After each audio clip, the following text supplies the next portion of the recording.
안녕하십니까? 인생의 복잡한 문제들을 말씀으로 단칼에 해결해주는 김종근 목사의 쾌도 남마입니다.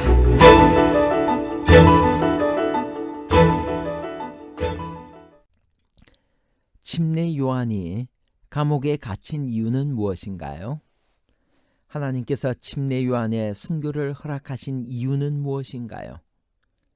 분봉왕 헤롯이 침례 요한을 죽인 것은 술기운에 의한 순간적인 실수였나요? 아니면 고의적인 범죄였나요? 순간적인 실수와 고의적인 범죄에 관한 복잡한 문제를 하나님 말씀의 가르침으로 명쾌하게 해결해 드리겠습니다. 침례 요한은 지금 감옥에 갇혀 있습니다. 그 이유는 무엇인가요? 그의 정의로움과 용기에서 우리가 배울 수 있는 교훈은 무엇일까요? 마태복음 14장 3절. 전에 헤롯이 그 동생 빌립의 아내 헤로디아의 일로 요한을 잡아 결박하여 옥에 가두었으니. 헤롯 안디바는 누구이며 예수님과는 어떤 인연이 있었나요? 그는 왜 요한을 죽이지 못했나요? 마태복음 14장 5절.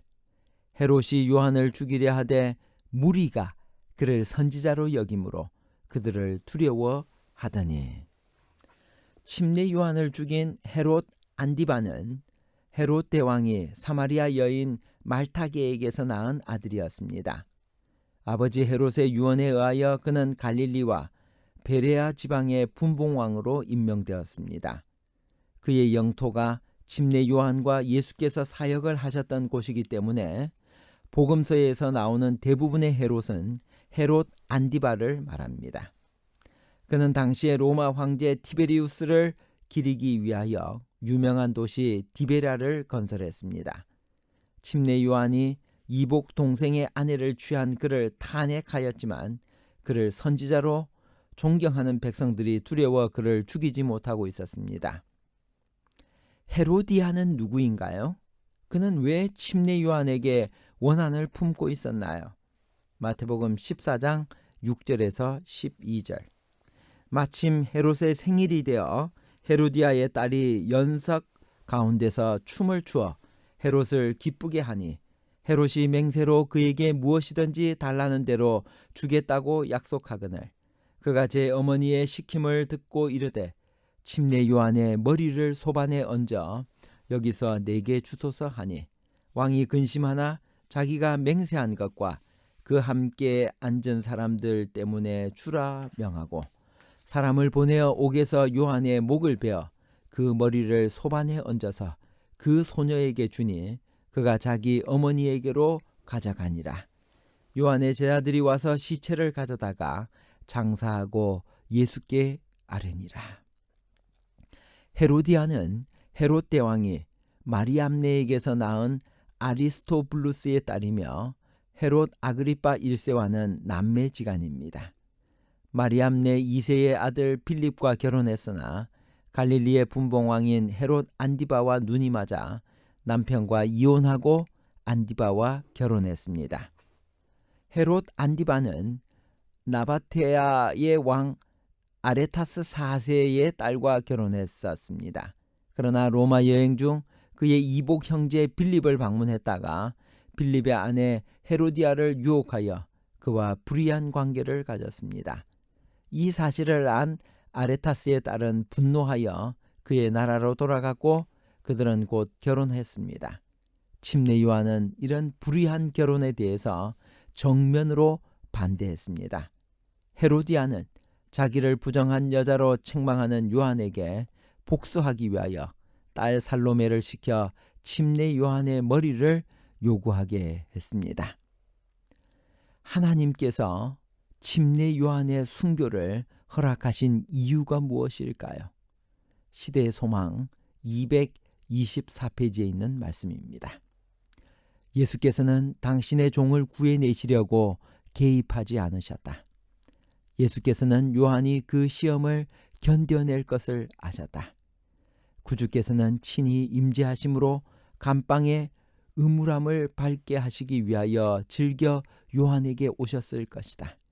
그러나 그는 자신을 원수의 수중에 두심으로 자신의 사명을 위태롭게 하지 않으셨다. 그는 그의 충성스러운 종을 즐겨 구출하셨을 것이다. 그러나 후년의 감방에서 죽음을 당할 수다한 사람들을 위하여 요한은 순교의 잔을 마셔야 하였다. 예수를 따르는 자들이 외로운 옥중에서 신음하고 칼이나 고문대나 화영주에서 죽임을 당하여 겉으로는 하나님과 사람에게 버림을 당한 것처럼 보일 때 그리스도께서 친히 그의 충성됨을 증거하셨던 침례 요한도 그와 유사한 경험을 겪었다는 생각에 그들의 마음이 얼마나 든든함을 느낄 것인가. 침례 요한의 순교를 허락하신 하나님의 목적은 앞으로 순교할 수많은 사람들을 위하여 그 사람들의 큰 위로와 용기를 주기 위하여 그렇게 하신 것입니다. 하늘이 사람에게 주실 수 있는 가장 가치 있는 신임이요 가장 높은 영예는 무엇인가요? 시대의 소망 225페이지. 하늘이 사람에게 주실 수 있는 모든 선물 중에서 그리스도와 더불어 그의 고난에 동참하는 것이 가장 가치 있는 신임이요 가장 높은 영예인 것이다. 침례 요한의 죽음은 예수님의 사역에 어떤 영향을 끼쳤을까요? 마태복음 14장 12절. 요한의 제자들이 와서 시체를 가져다가 장사하고 가서 예수께 아뢰니라. 예수님의 공생의 후반부 봉사는 먼저 침례 요한의 죽음부터 시작됩니다. 분봉왕 헤롯의 불륜과 죄를 책망하다 침례 요한이 죽임을 당하자 전 민족적인 분노와 절망이 나라를 휩쓸었습니다. 죽은 사람도 살리며 나병 환자도 낫게 하는 기적을 행하면서도 침례 요한을 구하지 않은 예수님에 대한 원망도 생겨났을 것입니다. 많은 사람이 실망하여 예수님을 떠났습니다. 예수께서 5,000명을 먹이신 이적은 침례 요한의 죽음 직후에 이루어졌습니다. 이 이적이 절망에 빠진 이스라엘 민족에게 어떤 희망을 주었나요? 마태복음 14장 13절. 예수께서 들으시고 배를 타고 떠나사 따로 빈 들에 가시니 무리가 듣고 여러 고을로부터 걸어서 따라간지라. 침례 요한의 비극적인 죽음을 들으시고 예수께서는 광야로 가십니다. 그곳에서 떡 2덩이와 물고기 5마리로 5,000명을 먹이시는 유명한 이적을 베푸십니다. 5,000명을 먹이신 사건이야말로 침례 요한의 죽음으로 의기소침해진 제자들과 백성들을 열광시키고 예수께서 메시아라는 것을 확신시켜준 가장 획기적인 사건이었습니다. 한 작은 어린이의 도시락이 예수님께 바쳐지자 5,000명이 먹고도 12광주리가 남았습니다. 우리의 작은 재능이나 정성도 하나님께 바쳐지면 위대한 일을 할 수 있습니다.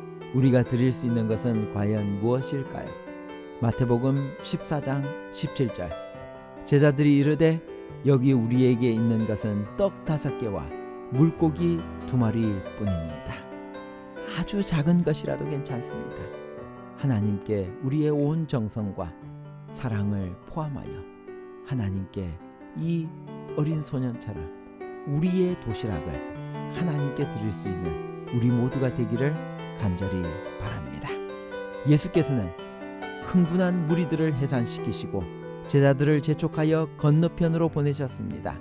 그 이유는 무엇일까요? 마태복음 14장 22절.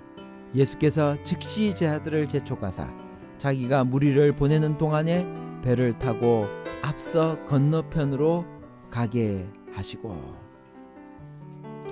제자들은 불편한 마음으로 마지못해 배를 타고 떠났습니다.